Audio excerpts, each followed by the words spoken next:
I've seen too many people in the past create a product, test it, and then find that people don't want it and then feel like they're doing it personally against you. Just get back to the drawing board, just constantly learn, constantly rethink, constantly iterate, and eventually you will succeed. Welcome to the Product Agility Podcast, the missing link between Agile and product. The purpose of this podcast is to share practical tips, strategies, and stories from world-class thought leaders and practitioners. Why, I hear you ask? Well, I want to increase your knowledge and your motivation to experiment so that together we can create ever more successful products. My name is Ben Maynard, and I'm your host. What has driven me for the last decade to bridge the gap between agility and product is a deep-rooted belief that people and products evolving together can achieve mutual excellence. Welcome to the Product Agility Podcast. My name is Ben Maynard, your host for today and all other days and probably all coming days. And we are joined for the second episode with Mike Moran. Hello, Mike. Hi, Ben. How are you? Oh, so good. I'm so good. And thank you very much for making this time. I didn't know you could make time for taking this time out of your evening to talk to me, Mike. It's awesome. And we're doing this very close to the release date of the episode, which is a new one for us. So I'm excited at how quickly this is going to get out so we can talk about current affairs. Oh, nice. Or maybe we could not talk about current affairs. Yeah.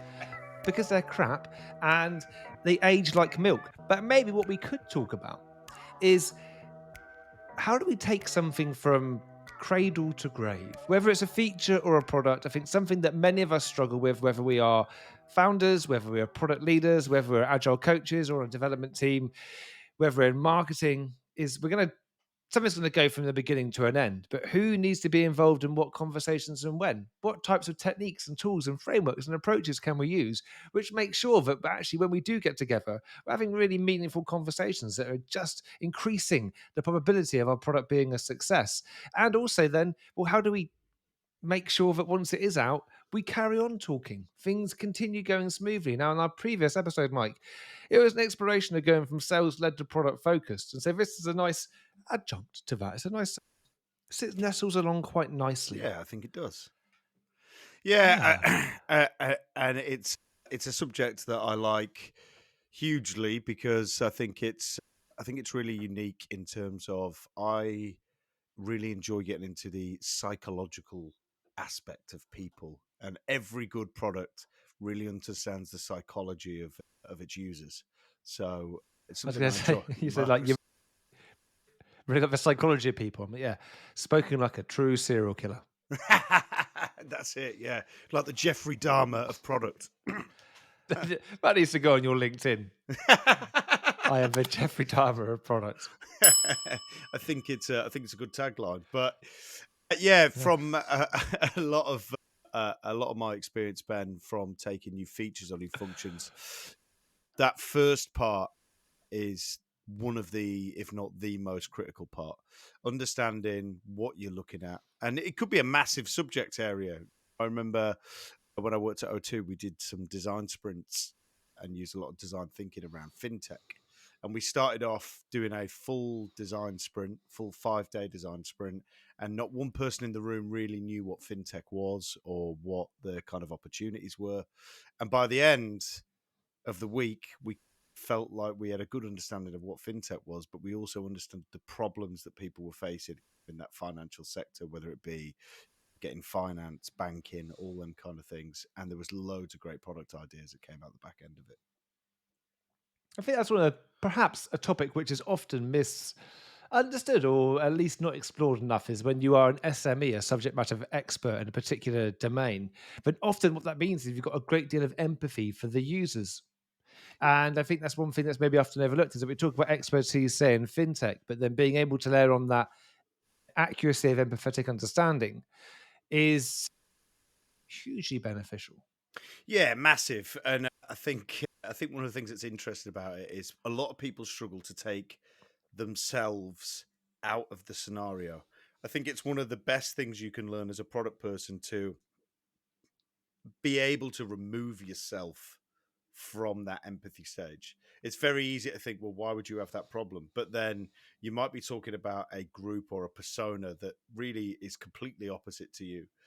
And I remember seeing a really interesting example of this was I was working at O2 and I was working with this guy who was an insurance professional. He'd been in insurance for years and years and years. And we worked with a company called Trove who did like a digital personal items insurance. And you had an app on your phone and it linked directly to your Amazon account.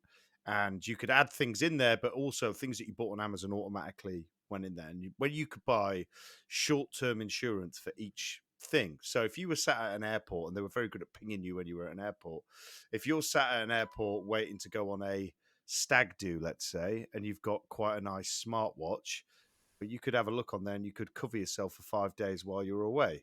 And it might cost you £5, £10, £15. But you'd be like, well, at least I know that if something happens and I lose it or anything like that, it's covered. And I remember talking to this insurance guy. He was like, but this is all covered on your home and contents insurance. £15 for 5 days is super expensive. And I was like, yeah, but like, there's a generation out there that don't have home contents insurance. There's a generation out there that would rather know that one thing is covered for 5 days for £15 than take out a giant policy, take pictures of things, that kind of stuff. So, yeah, it's really hard sometimes for people to take themselves out of that space and start to really get into the persona. But that's the bit that I really love. I really love trying to put myself in their shoes. So I'm guessing if we're talking about, and I feel nervous now that we've had the Jeffrey Dahmer comments of talking about from cradle to grave. Yeah. I don't want any anybody misunderstanding here. We're not actually talking about anyone dying. But when you're beginning then a new feature or even a new product, and Mike, you think about that process, effectively the product development life cycle, all the different steps you're going to go through and who you like to get involved and when and how you get them involved. Tell us that story, Mike, from those early stages. What's some of the first things you do? Yeah, so I'll take a real world example because I think it's always easier to talk about. I was looking at a fleet-based product, let's say, last year, and it was for small fleets. So what we realized is we looked at the market and we say, is there a gap in the marketplace for people who are not large-scale fleet owners, so therefore have got loads of products available to them? Someone who is like maybe a plumber or a carpet fitter that maybe has 2 or 3 vans with 3 people in. So the first So when we say fleet, we're talking collection of vehicles, I suppose. Collection of vehicles. So, and we referred to these as micro fleets because they weren't like Royal Mail who've got thousands of wagons and are covered by stuff like that. And the first piece is to really get into that empathize stage. So what we did is brought in a number of people around the organization, some who had friends or family who were in that space, were parents who were plumbers and that kind of stuff. Brought in people who were industry professionals who worked in that space, in that commercial space, and understood the fleet space. And then we just brought in, like, occasionally an odd developer here as well who might have some opinions on it. So what you had is a real collective mind of people that came at things from very different angles. And one of the things that obviously a lot of us use these days is like tools like Miro for running a session like this, and we started to really get in deep into them personas and deep into them understanding of people, and that's the bit that's super fascinating. So digging through each of the personas is bringing something different. It's, well, plumbers, they want to get to their job. They get to their job. Oh, what if they haven't got the right parts? How do they order parts, get them picked up? And you start to really dig deep, and then that's when the creativity starts in terms of starting to think of potential product ideas. Okay, so you mentioned there bringing a developer in. I'll pick on that because it's an easy one. You mentioned it. We're bringing the developer in not for reasons of then letting the development organization know what you're talking about specifically, but more for that breadth of thought in the group and for them to bring in some level of their expertise. So it's more about that knowledge, growth, acquisition, generation of ideas than it is having this person there to act as a conduit for the other part of the organization. Yeah, in an ideal world, and it's never an ideal world, Ben, I like to bring people in that kind of stage, and less about them being a developer, just more about them being a human who can relate to other human-like problems, with the aim that then that permeates into the team. So if you don't want to take developers away too often to be doing workshops, because then they're not writing code and doing the things that they want to do. Most developers like to put their headphones on and get cracking with some things. So what you then get is once we get to the end, the far right hand side of the life cycle, and we start putting it into the product backlog, you've got someone who was in part of some of them sessions, helps the rest of the team understand the vision and why we're doing certain things. So it's great to bring a different person in at them points, so we're not taking too much away from the team in terms of output, but you're bringing people in so they can start understanding and say, oh, we did some really cool stuff the other day on this fleet piece of work, and they'll talk to each other and you get different ideas. But you'll also get the ability in there to say, oh, well, actually, there's this great technology that I read about the other day, which can also help spawn them creative juices as you're going through that process.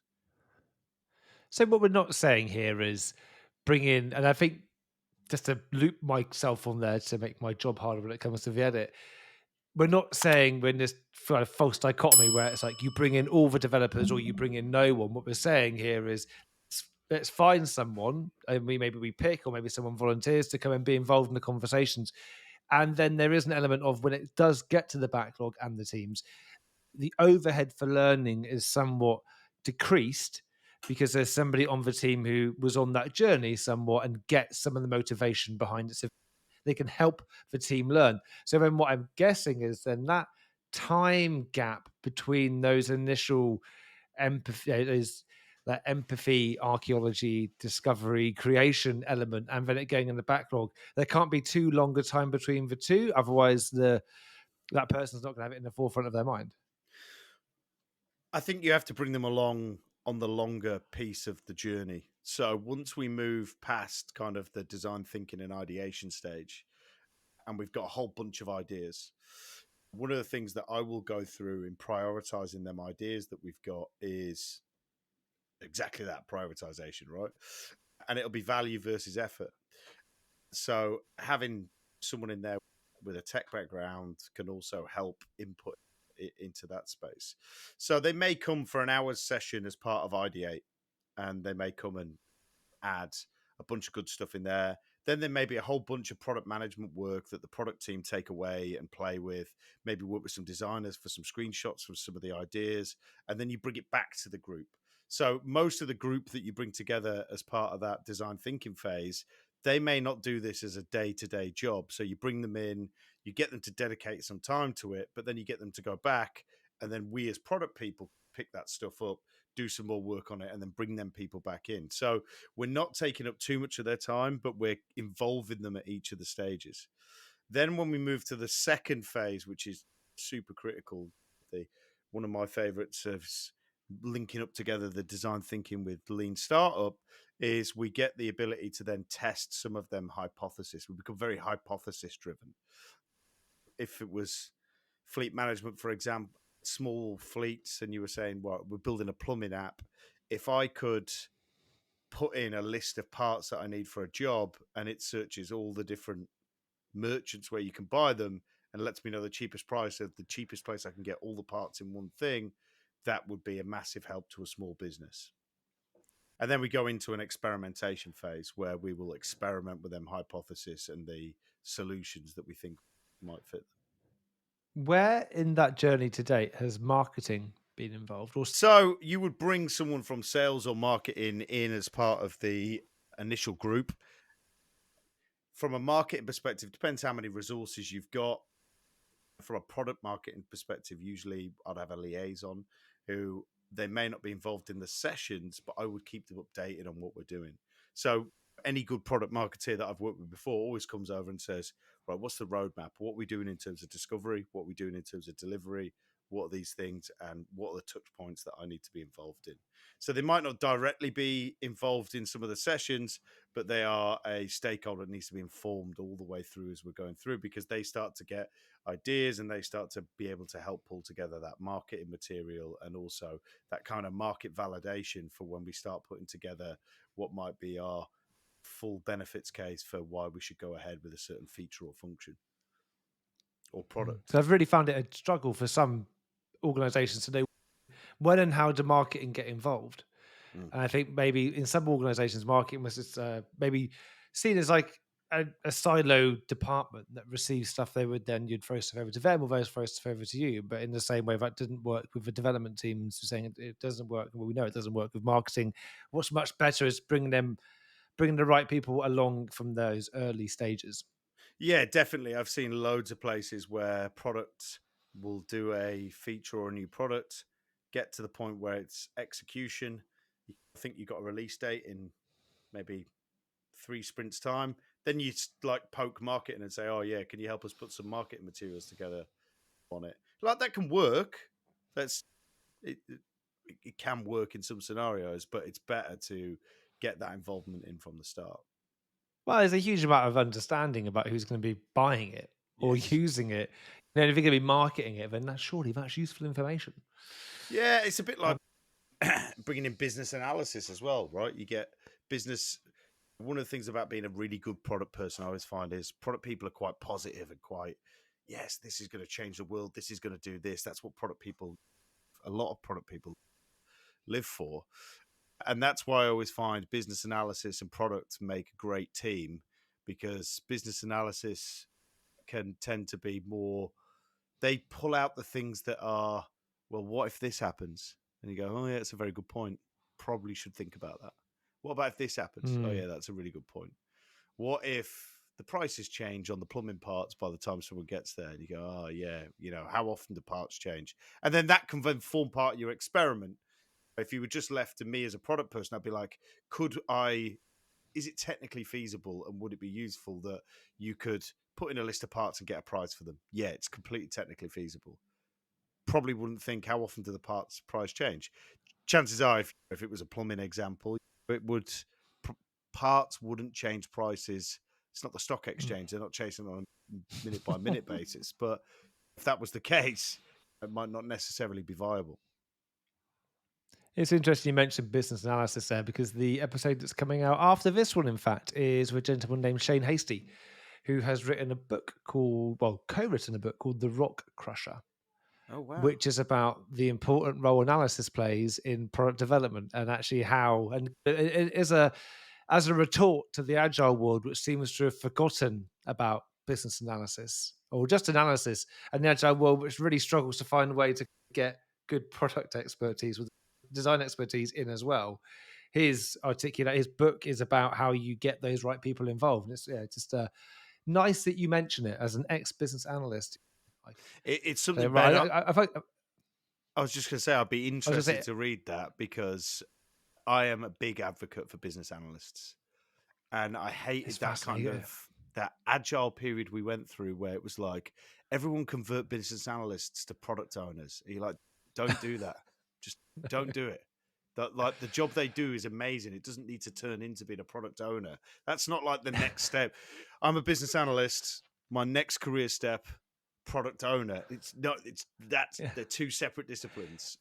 And yeah, the really fucked up thing, I don't often swear on this podcast, but the really fucked up thing is like, I mean, you don't actually get a product owner. Yeah. You haven't got anyone who's got that skill set to hold the accountability and the prioritization. Yeah. And or they haven't got the skills because it's the career they've chosen. And then you end up with all these. I say this, and reminds me of a situation maybe you'd be familiar with too. But when you have basically, as my friend Kareem would say, lots of little speedboats all shooting off in different directions, you don't actually bloody know where you ended up, because everyone's just gone off in different directions. Yeah, it's a problem. It's a problem. So it's nice to hear you mention business analysis, but there is an episode coming out after this, so I'll send you the link to that when it's out. I will definitely. I will. And the Rock Crusher is actually written in with support from the International Business Analysts Association, the IIBA. Wow.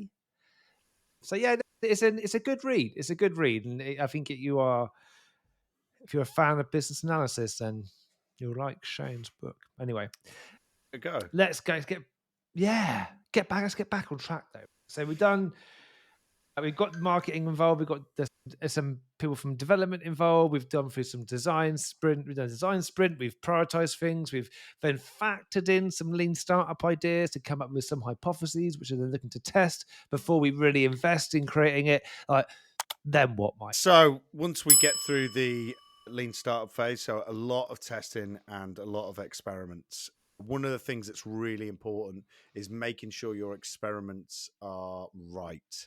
So I see so many times we experiment on things, and let's say we experiment two different versions of the truth, like an A/B test, for example. I've seen so many places where we test one thing and then we go and do another test to compare, but the constant changes. You have to treat it almost like a science experiment. If you change the constant, like you use a different data set to run the same test, it's really, you're like, but that looks improved, but is it actually improved, or is it just because you've changed materially the bit that we've tested it on? So you got to make sure your experiments are good. Part of the experiment phase and part of the design thinking phase will be that you spend time interviewing some of these personas or showing them some of the products that you've got, making sure you haven't got leading questions and leading people to the answer that you want is fundamentally a huge part of that. And I think for any young product person or any product person out there, I think the greatest moment of learning is when you go to test a product that you've spent not a huge amount of time, but you spent plenty of time immersing yourself in the problem area, the problem statement, the personas. You think you've got the perfect product, then you got a test and the response is not good. I think that's a moment of kind of clarity for all product people where you go, I really thought that we had it there. I thought that was the product that was going to change the world. And then iterating on that and going back around that cycle until you do find the product without having to invest loads of money before going to market and it being a flop. Oh, that's a hard message for people. It's a hard thing to take on board. It reminds me of The Right It by Alberto Salvoya, which I might have mentioned last time we spoke, actually. But he talks about how can you increase your confidence in something before you build it. But he calls prototyping, which is like pretending something's real or trying to get some more meaningful feedback. So it's one thing going and saying, how do you feel how do you feel when you're faced with this problem? How would you like it to be solved? For him, he's always saying, well, actually, what can you do to really test that? So what can you do to get feedback where they've got skin in the game? Because it's like the mom test. Your mum will always say it's a brilliant idea, but the moment she has to give you money for it, maybe it's not such a good idea, or she has to give it some time to invest in creating it. Then as soon as that skin in the game happens, there's a few other little things as well he suggests, but then it changes the quality of that feedback. And I suppose it's difficult for people early in their product career to get over some of the excitement and try and see things like a scientific experiment. Yes. Like as you were saying. Yeah, because it's the metrics that you will get from adding some science, adding some data points in there as part of your testing that is really going to drive you forward. Also, it helps write your business case for the investment you're going to need to actually go into development. But you touched on an interesting point, Ben. One of my favorite forms of testing or experimenting is Wizard of Oz testing. So exactly that, pretending that it works. I heard a great story, whether or not it's 100% true, I can't confirm or deny, but I heard a great story that when they were building Amazon Alexa, for example, Amazon decided that maybe Bluetooth speakers could be improved if you could talk to them and just tell them what to play rather than pairing your phone and doing it all on your phone. So they got a speaker prototype thing that probably looked like one of them desk speakers that you use for conference calls, and they had someone behind a pane of glass with a computer, and they brought people in one by one, and they said, this speaker is really magical. You can ask it anything. You can ask it to do anything, and it will do it. Why don't you ask it to play some music? And you had a guy behind a pane of glass with plugged into a computer, and they said, oh, okay, then play the Rolling Stones. And he'd go on the computer and play the Rolling Stones, and they would judge the reaction of the person. And the person's, my God, I just asked it to play the Rolling Stones and it's actually playing it. And they went through some testing, and then they said, well, what else would you use it for? And you're like, oh, it'd be great if I could ask it about timers, if it could set a timer or an alarm. All right, yeah, that's great. So out of that testing, not only did they ratify that if they put the investment into doing text to speech, where they could actually get a speaker to play things out of there by just being asked, and get that technology to where it needed to be a good product, they've also now got a list of sub features. And depending on how many people said, timers, recipes, or any of the other things that you want to do with a smart speaker, they could then prioritize that backlog. So they got really solid tested that said this product blows people's minds. It makes people feel like the process of pairing your phone to a Bluetooth speaker and then going on your phone and playing music versus just saying play music makes that feel laborious, the amount of friction. Whereas if you asked them and said, look, have you got a Bluetooth speaker? Yes, I've got a Bluetooth speaker. Do you like using it? Yeah, it's really easy to use. Just turn it on, it pairs, I put some music on, that's all good. And I think out the back of that, we saw with smart speakers, they were the fastest adoption of new technology ever seen when they came out. There was the it's bananas, Alexa isn't it? Christmas. Is that what it was called? Well, that's what it felt like. Everyone got one. Even my dad got one. And he's a technophobe, but the fact that he can speak, so it was an easy product for him to start using. He's still got it today. So I think IBM did it with their... They did text-to-speech, didn't they? Yeah. And it was actually someone tapping away. Yeah. I mean, it's amazing. When you look at the size of the investment you have to make that kind of technology real, then it makes sense to test it in some way, in a realistic way. And it generates loads of extra ideas. But then, Mike, so we've got to a point. Are we able to actually write any code yet? Or are we still in Thoughtland? I think so, Ben. And sometimes these things will go concurrently together. It does, just because we've now moved to more of an agile product delivery phase, doesn't mean that we're not going to stop doing some of the lean startup thing and some of the testing. So we may be in a place now where we've got a core set of features, we've proved our idea, we've got a benefits case, we've worked closely with our business analysts to write a really good set of requirements and a great backlog. And that's been estimated by the team, and they set off working on whatever maybe them initial features are for an MVP, but it might be the other features that we're out testing. One of the big things I like to implement, especially in that phase, is I use a lot of Kano analysis. Anyone who's worked with me before knows that I ball them to tears with Kano. And you've got Moscow and a bunch of other methodologies that you Don't can talk use. about Moscow. Yeah. I'm always a Kano man. That's just what I like to look at. And I think the example there is making sure that you can't build everything. So you'll end up with loads and loads of feature ideas. And plotting out them feature ideas using Kano analysis and ensuring that you pick the right ones and you've got the right blend of features it must have, otherwise it will just completely disappoint customers. The features which are quite nice to have, and some differentiators, or even just a single differentiator, makes all the difference in a device. And I think I'm always really passionate about that because I lived through the iPhone launch in 2007. And at the time, I had a job for Orange in the UK where I tested all new devices. So I spent virtually every day with new Sony Ericssons, new Motorola's, new Nokia's. And I remember the iPhone being announced, and there were so many features that were missing. It didn't have 3G. Every other phone had 3G, didn't have 3G, didn't have MMS. And I remember saying, it won't be a success. And there was part of me that there's part of an allegiance to the network you're on, and it was exclusive to O2. It wasn't on Orange, but I was like, I wouldn't get an iPhone. It hasn't got any of the features that a load of the other phones have got, and its camera's only 2 megapixel. But it had the differentiator of the App Store and being able to get apps that could do things for you, help you with travel or them kind of things. The rest is history. The rest of the devices have died off. So you don't have to go to market with every feature that your competitors have and a differentiator. You can miss out some of them features if there's features that people are like, it's an okay feature. I don't use it every day. It's not a must-have for me. So I think them bits are really important. And then you can have the kind of two cycles going together where you're testing some of the extra features that you're going to bring in versus the features that you are currently still in delivery with.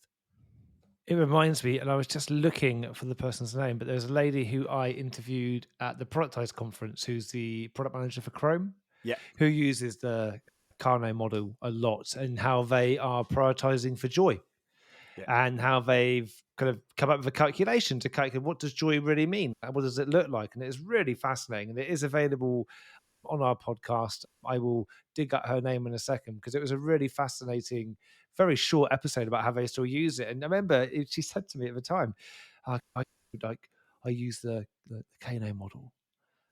I know I'm being a bit out of date saying that. It's like, no, embrace it, right? Let's talk about it. But she gets a huge amount of value from it. And I have looked, and is it pronounced Kano or Kano? I only pronounce it Kano because there's a rapper, I think, called Kano with the same spelling. But you're right, it probably is Kano. Ah. But it's Well, I another don't one know. of the great agile Japanese things that came out around car manufacturing. Well, sure, because Kano was a character in Mortal Kombat. Oh, it was, yeah. So when I hear Kano model, I think of Mortal Kombat. But yeah, I like it. I mean, don't get me wrong. I'm discovering that I enjoy meaning. I like understanding things, and anything which is analytical, which enables me to almost put something somewhere, even if it's temporarily, just put something on a grid or label something. I like that. I like understanding the meaning of it. So I've always liked the Kano, whatever it is, model, because it does allow you to put it in there. And the mobile phone examples are always a fascinating one. Yeah. Do you have to reach feature parity, or do you just have to go out there that killer feature? And it's a great thing for people to look at. And if you can then find ways to measure levels of people delight or excitement and joy, and factor that back in, then surely you want a winner.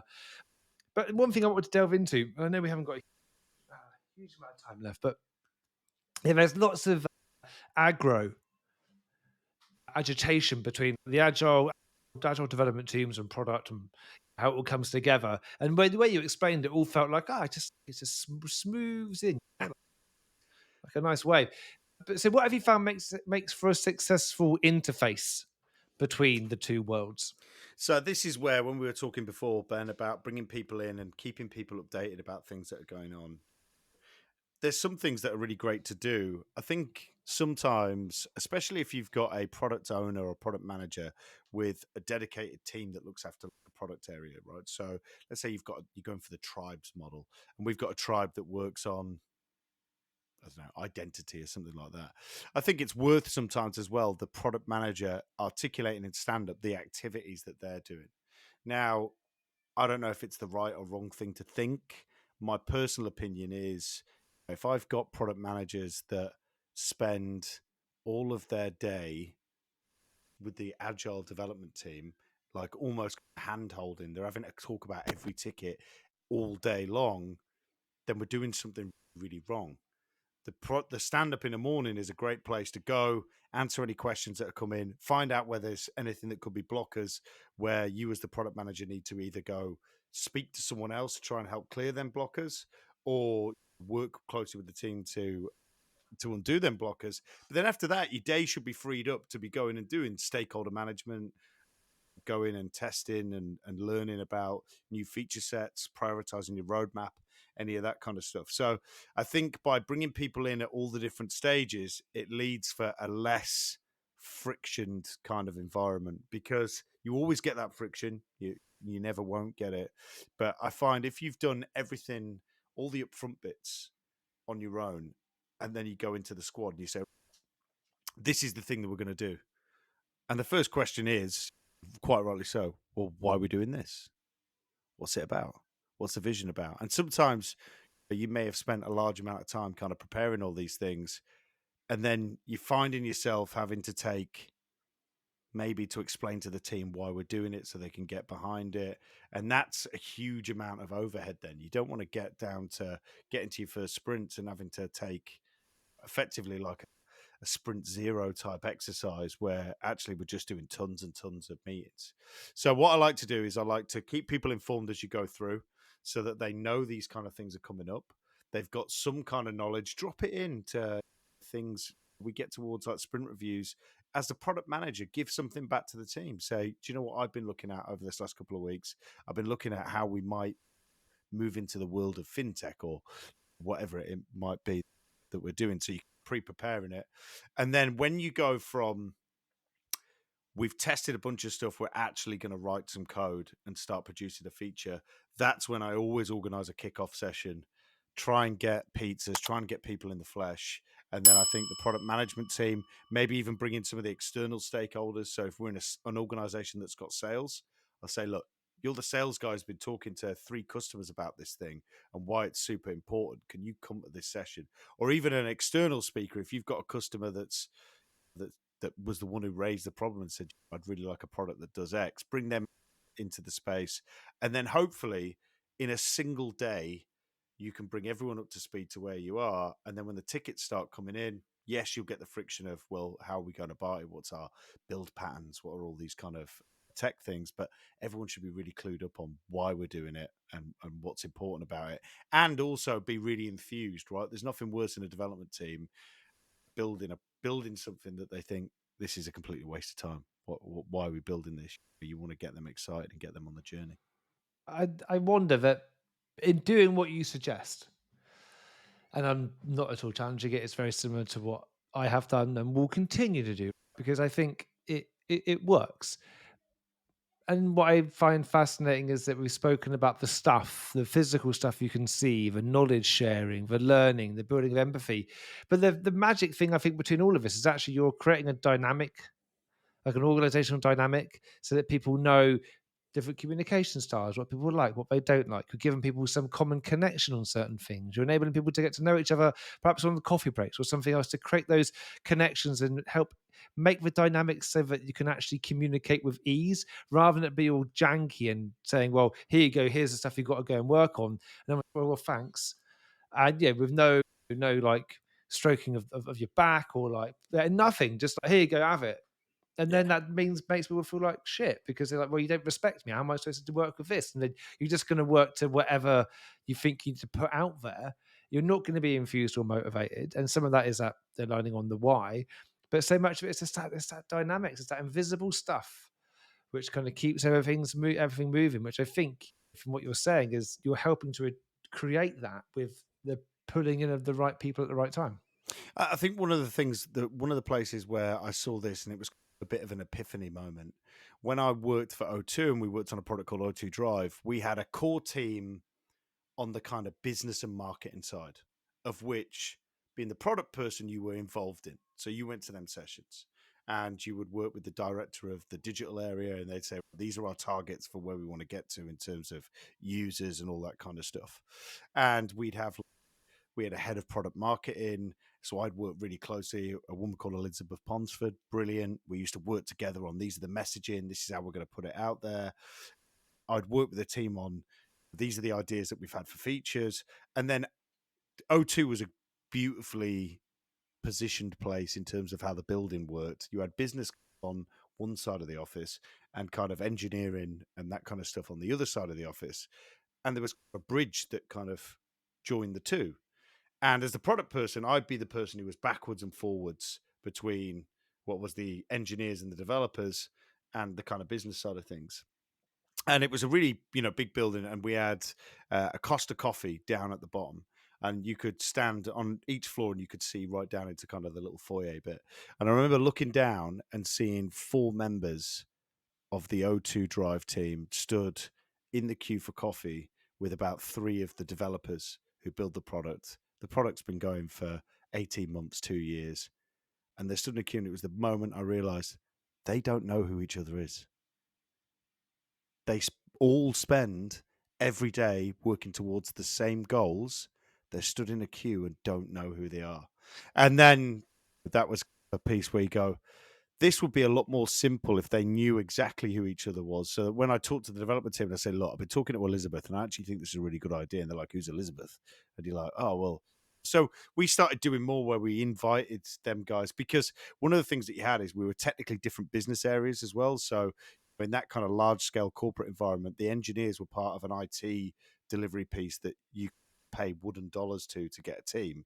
So you went, oh, well, that's the team that we pay over here. And this is the kind of business team that's working on this problem.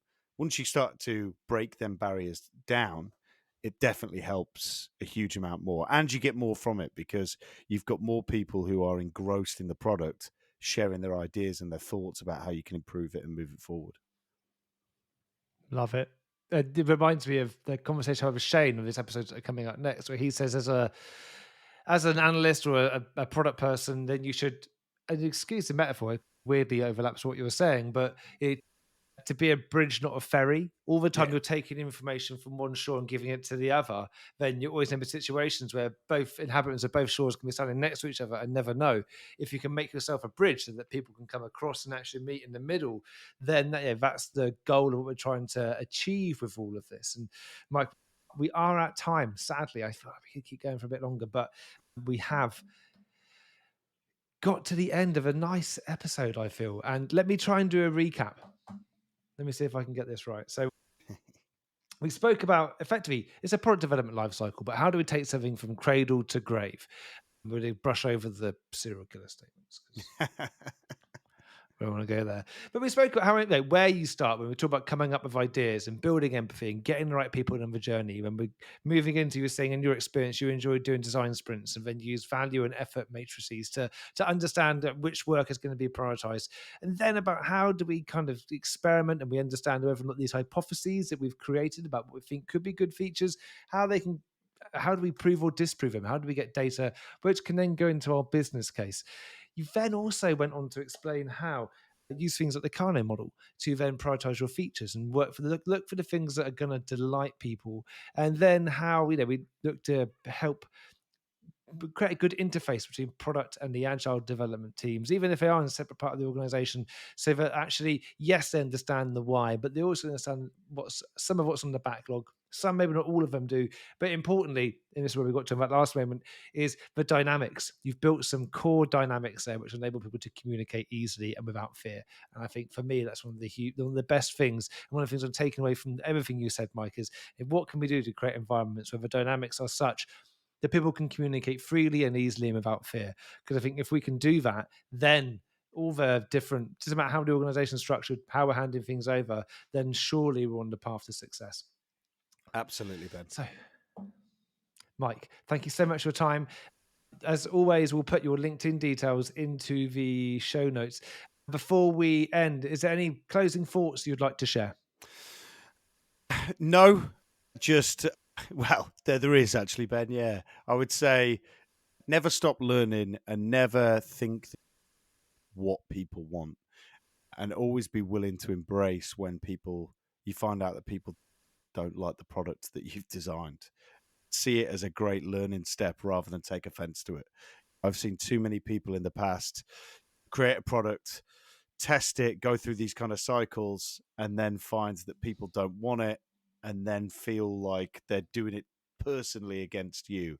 It's like, just get back to the drawing board, just constantly learn, constantly rethink, constantly iterate, and eventually you will succeed. Awesome. And on those sage words, I thank you everyone for listening. Mike, thank you very much for coming along, and we'll be back again next week.